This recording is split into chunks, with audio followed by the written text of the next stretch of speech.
When Sydney's Jewish community came under attack by two armed terrorists, one man saved lives with this extraordinary act of bravery.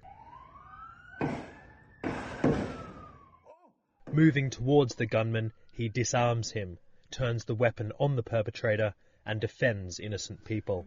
CNN affiliate 7 News has identified him as a Muslim Australian who was also wounded in the attack. The man's bravery juxtaposed with horror and suffering on the first night of Hanukkah being celebrated in Bondi with a party in the park called Hanukkah by the Sea. Guys, I feel horrible. I have no husband. I don't know where is his body. Nobody can give me any answer. That's it. Your husband was killed in the attack? Yes. What we saw yesterday was an act of pure evil, an act of anti-Semitism, an act of terrorism on our shores. This was an attack deliberately targeted at the Jewish community. Bondi Beach, home to a large and vibrant Jewish community, has been the scene of previous incidents of anti-Semitic violence. Incidents which have sharply risen across Australia and other parts of the world since Hamas attacked Israel on October 7th, 2023. It's one of the most joyous days of the calendar, and to think that people plotted to target this event, came there with automatic weapons and massacred people in cold blood, I can't believe it. I think it'll take a long time for us to recover from this. One gunman on Sunday was shot and killed, another shot and wounded and now in police custody. Police identified a car linked to the dead shooter, containing multiple explosive devices, indicating a thought-out attack which stole innocent lives and the joy of the Hanukkah holiday. Angus Watson, CNN, at Sydney's Bondi Beach.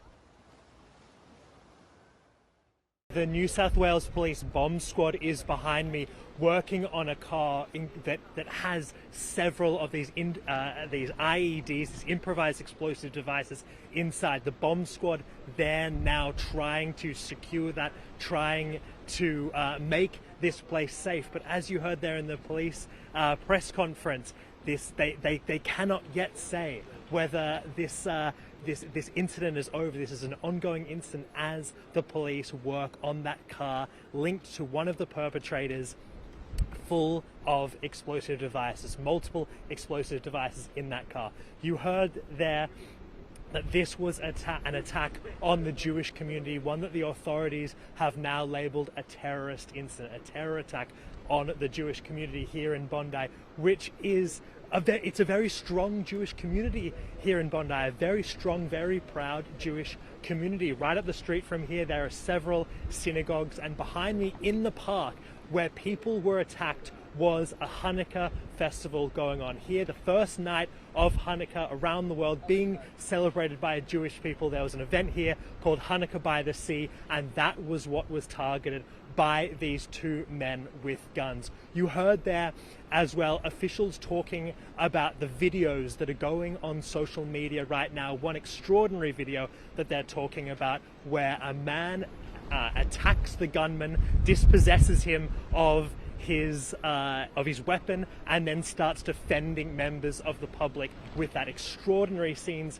here in Bondi as the police have now designated this a terrorist attack. 12 people dead, one of the alleged gunmen also dead, the other alleged gunman in hospital receiving treatment. At least 29 people have been taken to hospital with wounds, with injuries verging from serious to critical.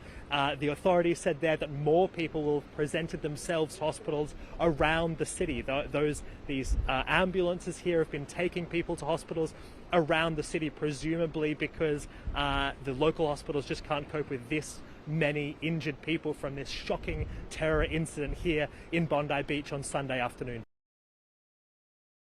An attack on Jewish Australians is an attack on every Australian, and every Australian tonight will be, like me, devastated on this attack on our way of life. There is no place for this hate, violence and terrorism in our nation. Let me be clear, we will eradicate it. The evil that was unleashed at Bondi Beach today is beyond comprehension, and the trauma and loss that families are dealing with tonight is beyond anyone's worst nightmare. Australians have had their lives cruelly stolen and many have been injured. For all Australians, our first thoughts are with those in the terrible early hours of their grief. Very angry that something like this happened in Australia.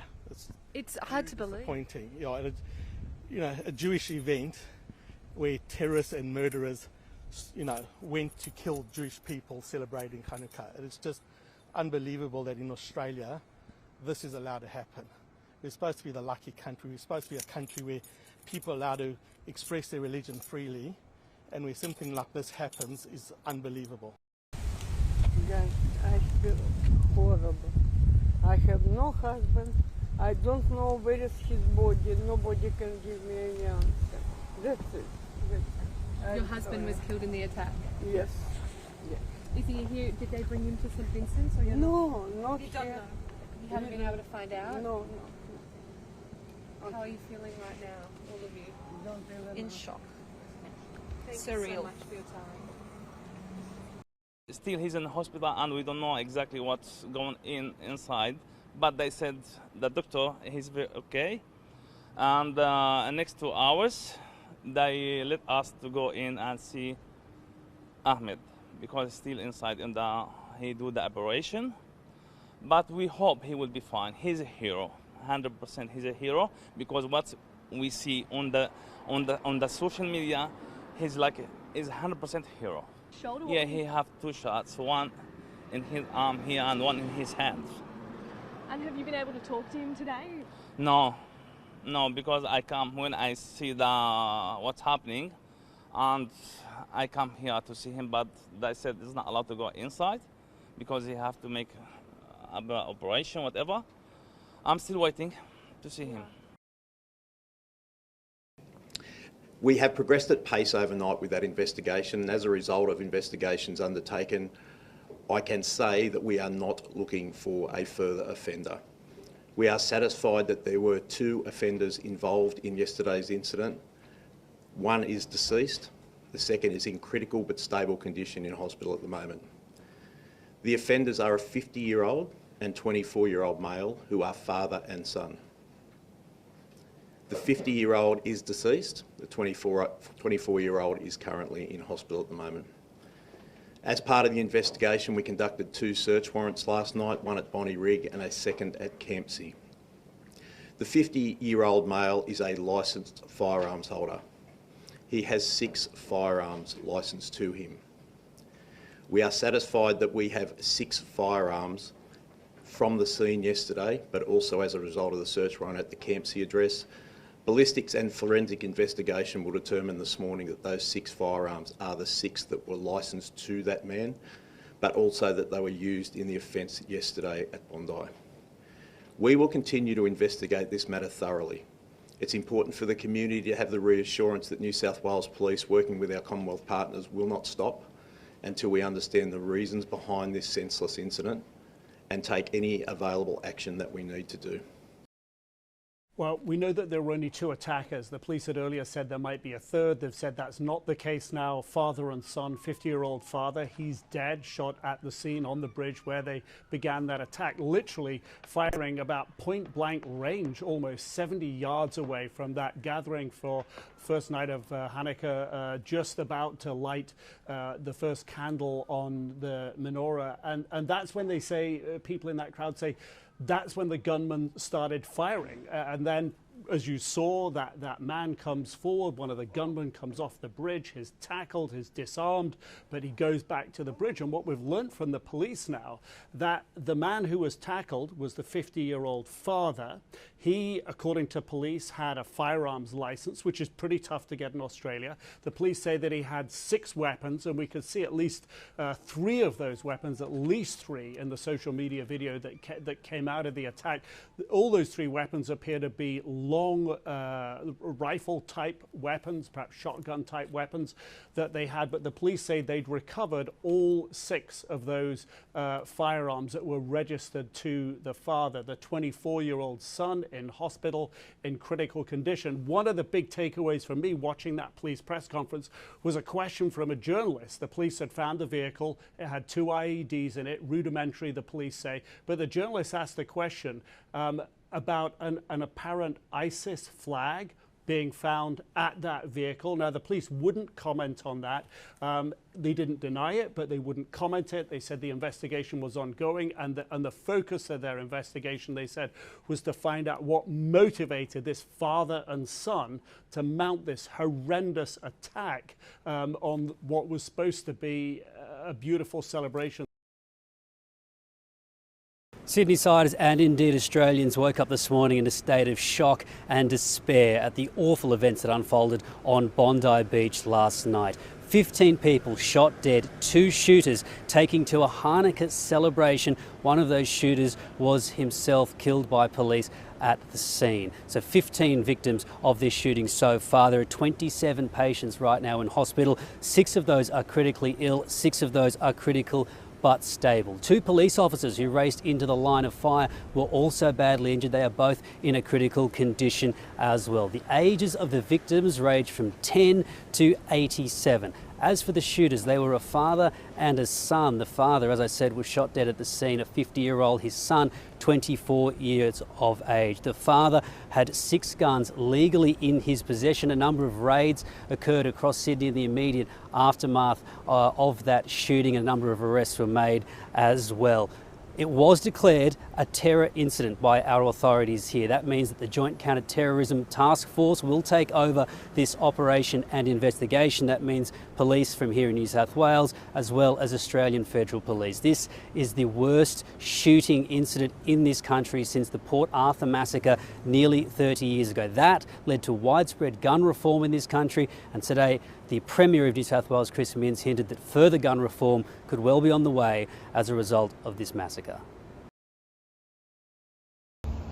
I'm here in the western Sydney suburbs outside what is believed to be a house connected to the Bondi Beach shooting. As you can see, there's a police presence behind me, and police have cordoned off the area. Earlier in the day, I saw a forensics team enter the property. Residents that I've been speaking with all morning describe this place as a place of community, a place where children play in the front yard, where dogs go on walks. There's a lot of elderly people that lived here, a lot of retired couples. There's a school nearby. You know, many of them were watching these scenes at Bondi unfold on television when they heard the police raids just outside. They described the chaos of that raid, you know, the helicopters, the sirens, the drones. This lasted till about 12:30 in the morning. A lot of them described feeling so scared that they were tossing and turning all night. They couldn't sleep. Many of them were in disbelief. One resident I spoke with said that he usually sleeps with his windows open, but closed them last night because his children were scared. You know, there's just a sense of disbelief that this could have happened here in Sydney. This tragedy that's befallen the Jewish community here in Bondi has taken the lives of 15 people. The youngest person among those victims, just 10 years old, a little girl called Matilda. The oldest person among that group, an 87-year-old Holocaust survivor called Alex, who moved from Ukraine to Australia after the Second World War to try for a more peaceful life. And he died on Sunday in an anti-Semitic terrorist attack. 2 gunmen standing on a bridge shooting down into a Hanukkah festival where children, families, the elderly were all there to celebrate the first night of Hanukkah. It's the second night of Hanukkah tonight, and behind me is a vigil instead of a celebration because the Jewish community here is in mourning.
follow breaking news out of Sydney, Australia, where the death toll is now at 15 after 2 suspected attackers opened fire at a Hanukkah celebration. Now, this happened at Sydney's Bondi Beach on Sunday.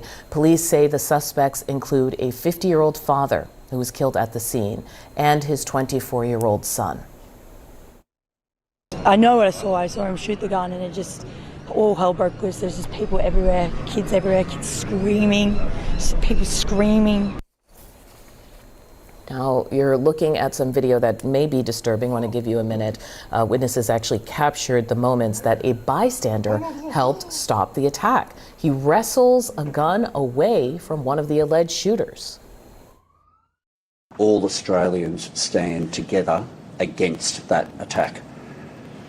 The police who were there standing together against the attackers, first responders standing together against the attackers, and even a bystander like Ahmed standing there, putting their own lives at risk against those attackers.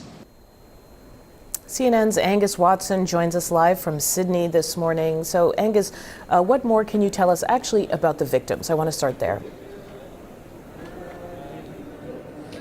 Audie, this tragedy that's befallen the Jewish community here in Bondi has taken the lives of 15 people. The youngest person among those victims, just 10 years old, a little girl called Matilda. The oldest person among that group, an 87-year-old Holocaust survivor called Alex, who moved from Ukraine to Australia after the Second World War to try for a more peaceful life. And he died on Sunday in an anti-Semitic terrorist attack.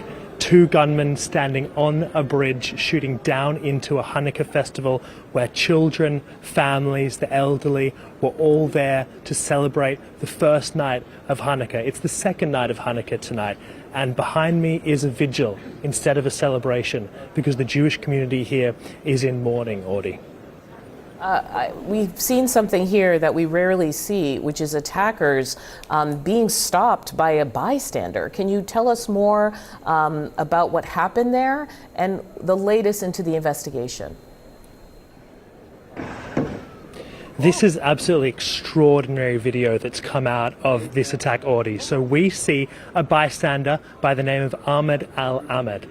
He approaches, he sneaks up towards the gunman, tackles him, takes his gun away, and then points it at him and defends his community. Now, he got shot too by the attackers in this horrific terrorist incident Sunday afternoon, and he was hospitalized. But authorities have just released this picture of him sitting up in bed with the leader of the New South Wales Parliament, State Premier Christopher Minns, there in hospital, praising him as a hero. Ahmed Al-Ahmed, whose parents came to Australia from Syria as refugees. He's a father as well, putting his life on the line to save people that he perhaps didn't even know that day. Yesterday, willing to put his life on the line for that. Now, of course, we know that there are 2 alleged gunmen in this incidents. One of them was killed at the scene. Another one is in hospital now. He'll be the focus of police investigations, of course, and police have raided 2 homes connected to these 2 men, a father and son duo, a 50-year-old and a 24-year-old man. That 50-year-old dead, his 24-year-old son in hospital now. 2 homes have been raided. The place that they stayed just before they carried out the attack the night before, and their family home, Audie. And before we begin, however, I want to just pay my respects to the people. Unfortunately, 2 are no longer with us. Brown University, 9 injured, and 2 are looking down on us right now from heaven. And likewise in Australia, as you know, that was a terrible attack, 11 dead, 29 badly wounded. And that was an anti-Semitic attack, obviously. And I just want to pay my respects to everybody. I must say in Syria also, we had an attack in Syria, and we had 3 great patriots terminated by bad people. And not the Syrian government, it was ISIS. Syrian government fought by our side. The new president fought by our side. But I just want to pay my respects to the families. We also had 3 injured, but 2 of them are already out of the hospital, and one's going to be okay. But we lost 3, so it was a rough day.